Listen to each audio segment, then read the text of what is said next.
An honest man loses his memory in a car accident, but he mistakenly believes he's a psychotic serial killer because he has a murder diary on him. It contains detailed records of various killing methods and insights. Ever since he started thinking of himself as a killer, his life completely changed when he bumps into a big, tough guy instead of backing down.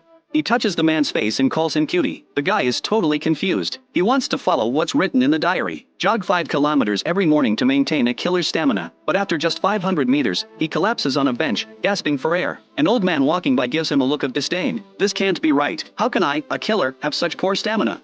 My body must not have recovered yet. Just then, a dog suddenly lies down at his feet. His eyes light up. See, even animals can sense my killer aura. In reality, the dog just smells his inherent kindness. It's just being affectionate and wants to be petted. Next, he encounters his thug neighbor who used to bully him. The guy is drunk and threatens him. Says he's killed people before. The kind where you split their head open with an axe. He looks at him with disdain. Killing people is just my daily routine. He recalls the murder details from the diary. He vividly describes them to the thug. The horrifying imagery and cold stare instantly sober up the thug. He's convinced this guy has actually killed people when he makes a throat-slitting gesture at the thug.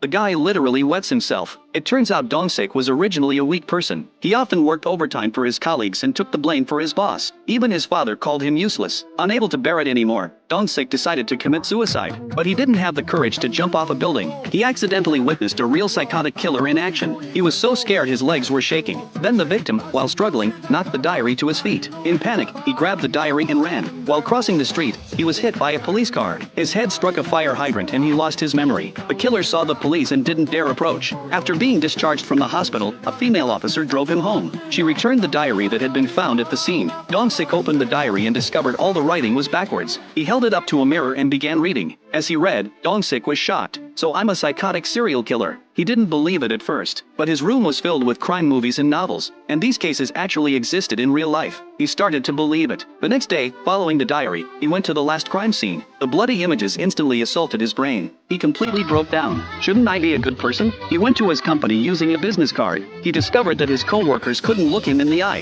He thought it was because he was radiating killer vibes. In reality, their section chief had embezzled money, causing stock prices to crash. To avoid responsibility, he conspired with all the employees to pin the blame on him. During the evening team building event, the team leader gave him a brutal scolding, warning him to take responsibility in front of the investigation team, or else he'd make his life hell. That's when he realized his co-workers weren't afraid of him. They regularly bullied him. So I'm actually a coward. But when he looked at the diary, he realized something was off. My weakness must be a disguise to hide my true identity. So he decided to stop enduring it. Since I'm a killer, I'll make the team leader my next target. He completely copied the methods from the diary. First, he locked the restroom door. Then he checked that the stalls were empty. Next, he grabbed a sink cover from the restroom. While banging